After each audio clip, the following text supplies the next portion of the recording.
クルトガ全てのモデルの中で最も型付きを感じないモデルですね。クルトガであることを忘れる書き味です。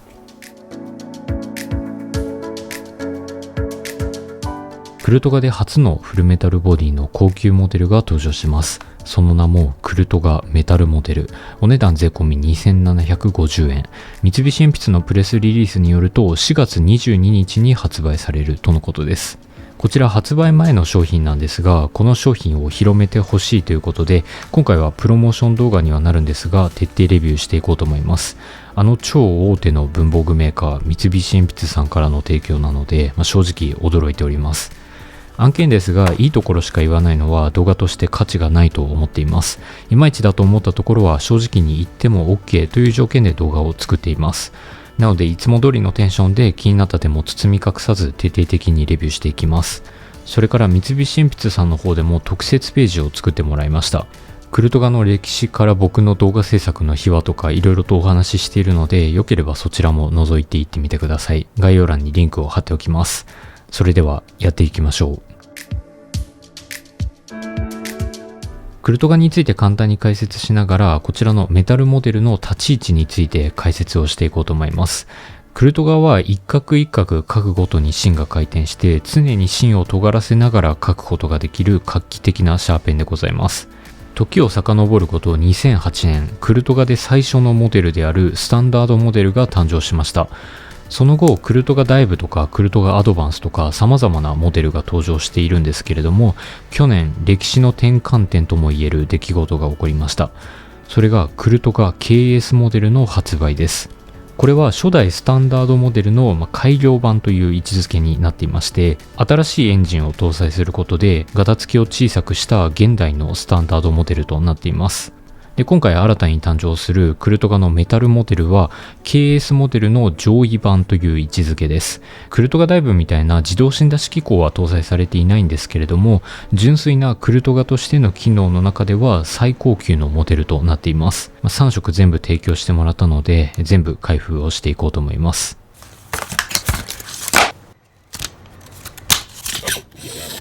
こちらがクルトガメタルモデルの 0.5mm サイレントブルー。0.5mm ファントムグレー、0.5mm ノクターンブラックでございます。1本税込み2750円です。真径は 0.5mm のみの展開です。このペンを触ってみての第一印象としては、触り心地が独特だなと思いました。表面に細かい凸凹があることによって、指でこうやってこするとキュキュッと音がするんですよね。すごい面白い加工だなと思いました。それからフルメタルボディなのに意外と軽いんですよね。アルミで作られているってこともあって、重量は 17.6g と見た目以上に軽く感じました。それぞれのカラーについて詳しく見ていきます。ボディにはアルマイトで着色がされています。まずはサイレントブルー。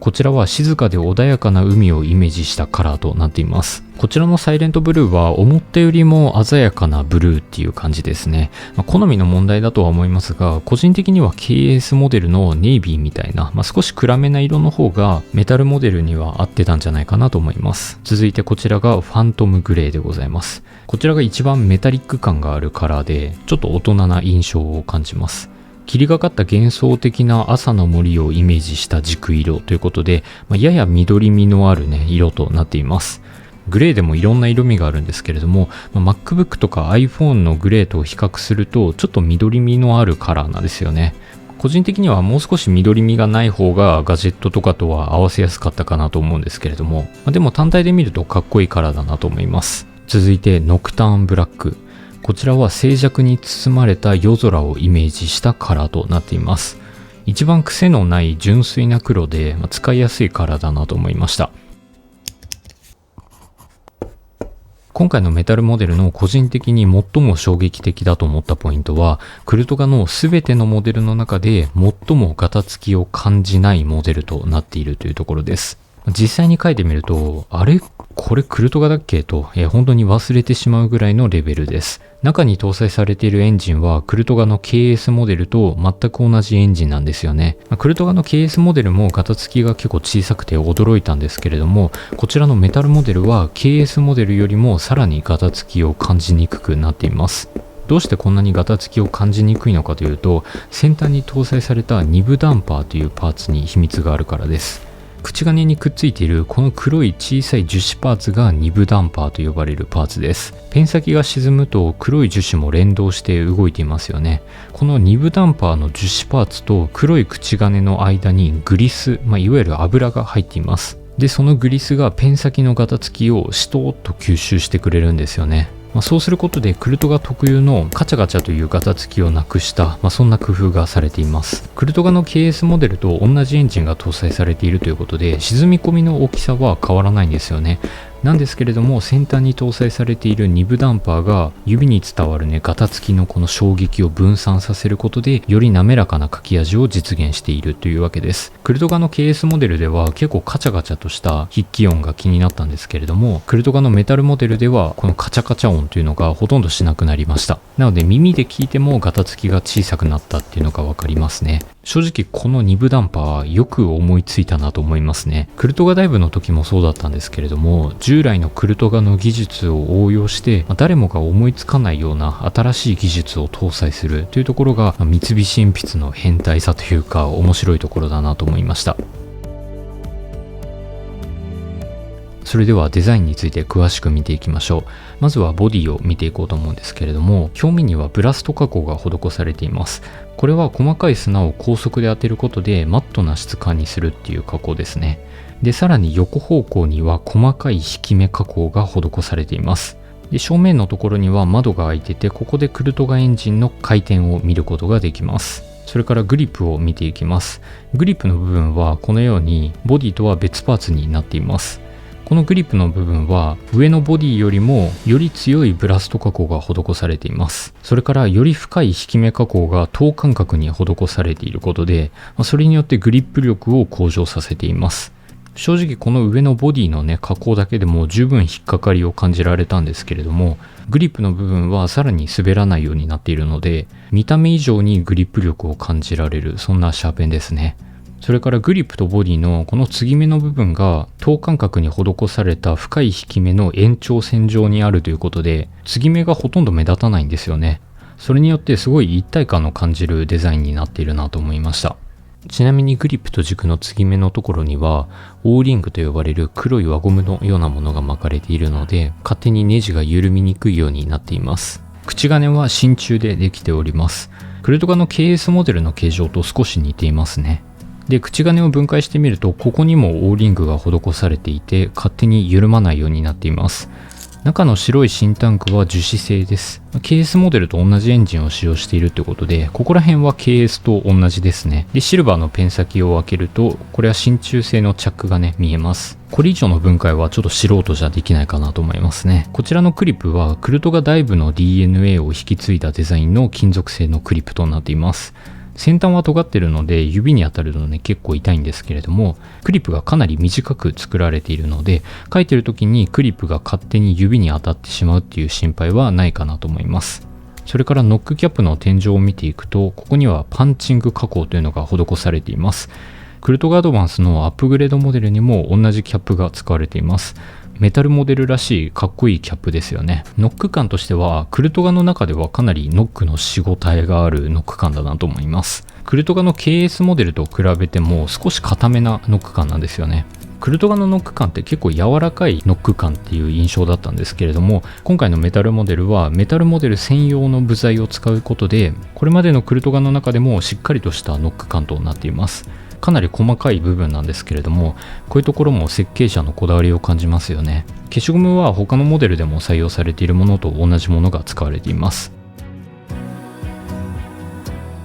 続いてスペックを見ていきます。重量は 17.6g でした。フルメタルボディの割には軽いなと思いました。で、全長は 145.7mm となっています。ちょっとだけ長いかなっていう感じですね。で、グリップの直径は 9.5mm となっています。握りやすい絶妙な太さですね。重心は先端から 67mm となっています。個人的にシャーペンは 65mm 以下だと低重心だなと思うんですけれども、こちらは 67mm なので、やや低重心かなっていう感じです。メタルモデルのスペックをまとめると、特別すごいずば抜けたスペックがあるわけではないんですけれども、普通に勉強で使えるスペックをしているなと思いました。では最後に僕が使ってみた感想を5つ星評価していこうと思います。まずは軽快さですが、こちらは星3つでございます。普通ですね。アルミが使われているってことで軽量なフルメタルボディではあるんですけれども、クルトガの KS モデルみたいなすごい軽快に書けるっていう感じではなかったんですよね。クルトガって書いてる時に常に沈むので、その分ちょっとだけ強い筆圧を無意識のうちに加えてしまうと思うんですよね。でスペック的には星4つ上げられるぐらいのスペックなんですけれども、実際に書いてみるとこのクルトガの沈む分より強い筆圧を加えなきゃいけなくて、それがちょっと軽快さを損ねてしまっているのかなっていう感じがあるので、星3つとさせていただきました。続いて握りやすさなんですが、こちらは星5つ満点でございます。かなり握りやすかったです。この横方向の引き目加工っていうのがめちゃくちゃ良かったですね。指紋に引っかかるようなイメージで、本当に踏ん張りの効くグリップ力を感じました。それから書いてる時にクリップが指に当たらないっていうのもいいですよね。続いて書き味なんですが、こちらは星3つでございます。シャーペンの中で言えば普通の評価になるんですけれども、クルトガの中では間違いなく一番書き味がいいです。2部ダンパーが搭載されていることで、クルトガ特有のカチャカチャ感っていうのが低減できているんですよね。あとはメタルモデルの合成の高さっていうのも相まって、クルトガのカチャカチャした少し安っぽい書き味っていうのからは完全に脱却して、なんていうんですかね、滑らかな高級車のような、そんな書き味になっているなと思います。一方、書いてる時にね、沈むので、柔らかい書き味になっているので、コツコツ感っていうのはそんなにないですね。でも人によってはこの書き味がすごい好きっていう人もいると思うので、これは使う人によって評価が大きく分かれるポイントなんじゃないかなと思います。このペンについて良かった点、気になった点をまとめていきます。良かった点としては、クルトガを忘れる書き味、あとは金属加工を楽しめるボディ、あとは踏ん張りの効くグリップ力っていうところですね。続いて気になった点なんですが、好みの問題だとは思うんですけれども、ちょっとブルーの色味が鮮やかすぎるかなと思いました。あとは強いて言うならっていう感じなんですけれども、このクルトガのメタルモデルを描くときにスピード勝負の場面で使うにはそこまで向いてないかなっていう感じですね。どんな人におすすめかというと、テンションが上がるクルトガが欲しいっていう人だったり、クルトガのガタつきが苦手だった人、そういう人にもね、おすすめできるかなと思います。今後の要望としては、現状 0.5mm のみの展開なので、今後もっとね、神経展開を増やしてほしいなと思います。あとは、ちょっとね、コストかかると思うんですけれども、こちらの2部ダンパーがめちゃくちゃ良かったので、クルトガダイブとか、そういった他のモデルでも、ぜひ2部ダンパーを採用してほしいなと思いました。